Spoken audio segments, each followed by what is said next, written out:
Hi friends, మా sister అయితే bike drive చేస్తుంది. నా ప్రాణాలకు తెగించి మరి మేము ఎక్కడికి వెళ్తున్నామంటే సాహసం అనే చెప్పాలి. మన కొల్లాపురమ్మ పూజకు కావాల్సిన సామాగ్రి తీసుకురావడానికి వచ్చాము. అదెందుకు నీకు? ఇప్పుడైతే కూరగాయలు తీసుకుందామని మార్కెట్కి అయితే వచ్చాము. నాకు కూరగాయల గురించి తెలియదని మా చెల్లిని పిలుచుకొస్తే మొత్తం నింపేస్తుంది. నాకు ఒక గన్ ఇస్తారా? ఇలాంటివి తీసేయాలరా. మళ్ళీ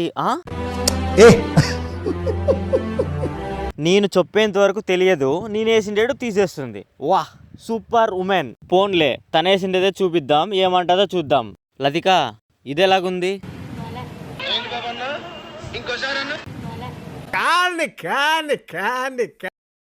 గుడి దగ్గరికి కలసాలు తీసుకువెళ్ళడానికి అయితే ఇలా చేస్తున్నాము. ఎప్పట్లాగే ఏదైనా గిన్నెలో తీసుకువెళ్ళొచ్చు కదంటే మా సిస్టర్స్ కుదరదన్నారు. మా సిస్టర్స్ ఎలా అనుకుంటున్నారంటే త్రిబులర్ లో నా ఎన్టీఆర్ అన్న జంతువులతో పాటు దూకుతాడు చూడు, ఆ రేంజ్ లో ప్లాన్ చేసుకున్నారు. సేమ్ యాజ్ డీస్ ఉంటుంది. ఏమంటే ఎన్టీఆర్ అన్న ఒక్కడు ఉండడు. చేసిన తర్వాత ఇలాగైతే ఉంది. ఈ వీడియోకి అయితే ఇంతే ఫ్రెండ్స్. మరొక వీడియోతో మీ ముందుకు వచ్చేస్తా ఉంటా. మరి బాయ్.